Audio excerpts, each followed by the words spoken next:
নকশালবাড়িতে পাহাড়ি ঝোড়ার বুকে নির্মাণ, সরকারি জমিতে প্লট করে বিক্রির ছক। স্থানীয়দের অভিযোগ পঞ্চায়েতে পদক্ষেপ পঞ্চায়েত এবং পঞ্চায়েত সমিতি। শিলিগুড়ির নকশালবাড়ি, এখানকার হাড়িয়া মোড়ের পাশ দিয়ে বয়ে গিয়েছে পাহাড়ি ঝোড়া। এই ঝোড়ার পাশেই রয়েছে কয়েক বিঘা সরকারি জমি। পানিঘাটা মোড় বাগডোগরা রাজ্য সড়কের কাছে। অভিযোগ, এই সরকারি জমিতে প্লট করে তা বিক্রির ছক কষছে জমি মাফিয়ারা। বিক্রি করতে পারলেই চড়া দাম।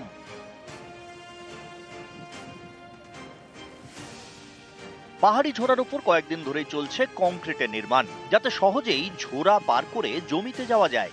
স্থানীয়দের থেকে এই অভিযোগ শুনে শনিবার হাড়িয়া মোড়ে যান সরকারি প্রতিনিধিরা এবং আমরা ল্যান্ড ডিপার্টমেন্ট থেকে তথ্য চাইব, জমির স্ট্যাটাস কি আছে, কতটা কি আমাদের গভর্নমেন্টের জমি আছে, এবং সেই রিপোর্ট পাওয়ার পরে আমরা পরবর্তী পদক্ষেপ নিব এবং গভর্নমেন্টের জমি যদি দখল হয়ে থাকে সেগুলো উদ্ধার করে গভর্নমেন্টের বোর্ড লাগানো হবে। যদি আমরা দেখি ইনভেস্টিগেশনের পর এটা 1 নম্বর খতিয়ান, তবে আমরা এর আগেও আমরা মনিরামে অনেক জমি উদ্ধার করেছি, আমরা এটাকে উদ্ধার করে সরকারি বোর্ড লাগিয়ে দিই।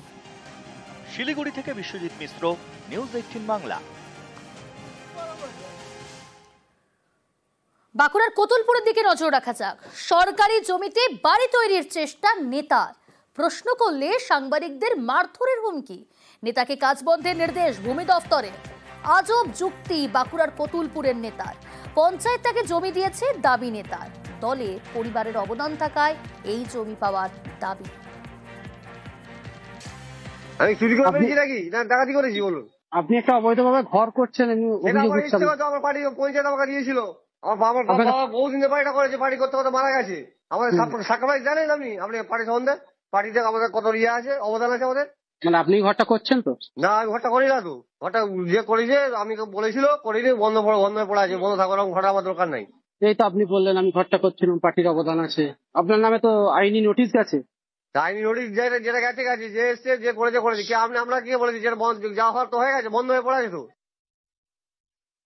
তৃণমূলের কাছে এর থেকে আর বেশি কি আপনি আশা করবেন? তৃণমূলের নেতা সরকারি জমি দখল করবে, আর মানুষ এগুলো দেখে রাখছে। যারা দেখছে তারা ঠিক করে রেখেছে যে আগামী 26-এর পরে প্রায়শ্চিত্ত হবে, অর্থাৎ নিয়মানুগ ভাবে যে আপনার পদ্ধতিতে তার সাজা হবে। পঞ্চায়েতের জায়গা মানে পঞ্চায়েত কোনো পদক্ষেপ করে দেখি, পঞ্চায়েতের প্রধানের ক্ষমতা নেই যে পদক্ষেপ করবে, এবং বিএলও অফিসেরও পদক্ষেপ করার ক্ষমতা নেই। এখানে কেউ কিছু করবে না।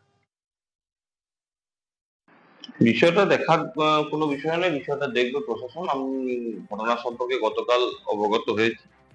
আমি এলাকার বিডিও সাহেব এবং ওসি সাহেবের সাথে আমি কথা বলেছিলাম ব্যক্তিগতভাবে।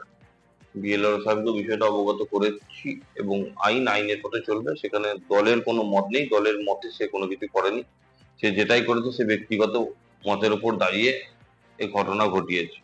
আইনের পথে চলবে এবং আইন মোতাবেক তা ব্যবস্থা গৃহীত হবে।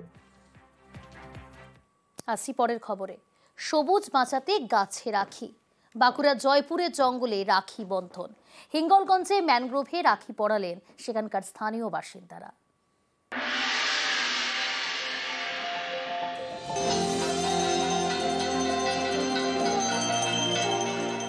রাখি বন্ধনের উৎসব। রাখি বলে আয় আরো বেঁধে বেঁধে থাকি, প্রাণে রাখি, হাতে রাখি, ম্যানগ্রোভে রাখি। বারবার ঝড়ের সামনে প্রাকৃতিক ঢাল হিসেবে দাঁড়ায় সুন্দরবনের ম্যানগ্রোভ। সুন্দরবনকে ভালো রাখে ম্যানগ্রোভ, তাই ম্যানগ্রোভে রাখি। উত্তর 24 পরগনার হিঙ্গলগঞ্জ, এখানকার বরুণহাটে ম্যানগ্রোভে রাখি পড়ালেন স্থানীয়রা। তোমরা ম্যানগ্রোভ বাঁচানোরই একটা বার্তা দিলাম, যাতে আমরা কারণ ম্যানগ্রোভ বাঁচলেই তো আমাদের এই বাঁধ বাঁচবে, আমাদের গ্রাম বাঁচবে। সেই জন্যই আমরা আজকে ম্যানগ্রোভকে গাছ রাখি পরিয়ে সম্বন্ধ জানাম যে আমাদেরকে ম্যানগ্রোভ বাঁচাতে হবে। ম্যানগ্রোভ বাঁচালেই আমাদের বাঁধ বাঁচবে, গ্রাম বাঁচবে। নদীর ধারে এই গাছগুলো ম্যানগ্রোভকে বাঁচিয়ে আমরা বাঁচতে পারি। ম্যানগ্রোভকে ওই জন্য সেই উপলক্ষে আমরা রাখি পরিয়েছি। আর একটি গাছ একটি প্রাণ আমরা সবাই জানি, সেই কারণে ম্যানগ্রোভকে রাখি পরানো।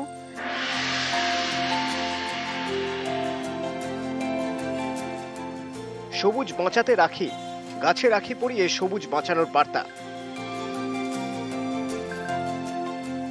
বাঁকুড়া জয়পুরের জঙ্গল, সেখানে শালগাছে রাখি পড়ালেন বন দপ্তরের কর্মীরা এবং আধিকারিকরা।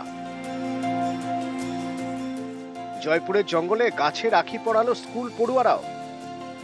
আজকে আমরা জয়পুর জঙ্গলে মানে গাছেদের রাখি পড়লাম, আমরা গাছেদেরকে ভাই বলছি, তাই আজকে মানে ভাইদের সাথে দাদাদের সাথে সাথেও গাছকেও রাখি পড়ালাম। কেন গাছকে কেন রাখি পড়া? আমরা গাছ আমাদের মানে গাছ আছে বলেই আমরা বেঁচে আছি, তো ওই জন্য আমরা গাছকেও রাখি পড়াচ্ছি। উত্তর 24 পরগনা থেকে অনুপম সাহা এবং বাঁকুড়া থেকে দেবব্রত মণ্ডল, নিউজ 18 বাংলা।